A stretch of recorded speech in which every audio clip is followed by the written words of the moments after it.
Tired of drowning in e-commerce data?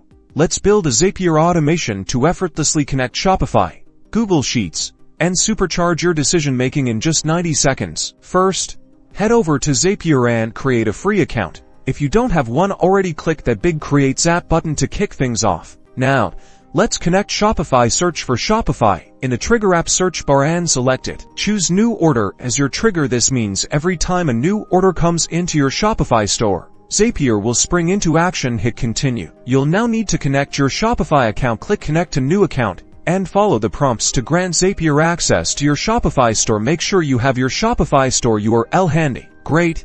Now for the action, search for Google Sheets and select it as your action app. Select Create Spreadsheet row as your action. This will add a new row to your Google Sheet every time a new order comes in. Continue onward. Connect your Google account to Zapier, granting access to your Google Sheets. Choose the Google Sheet you want to use and then select the specific worksheet within that sheet where you want your Shopify order data to land. This is the crucial part.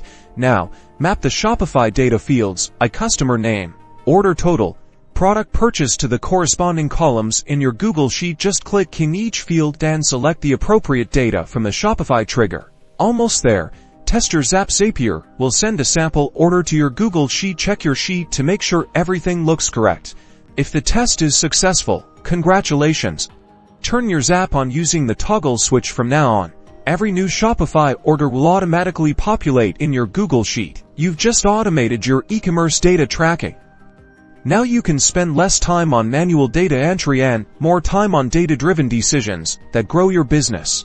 Don't forget to like and subscribe for more automation magic.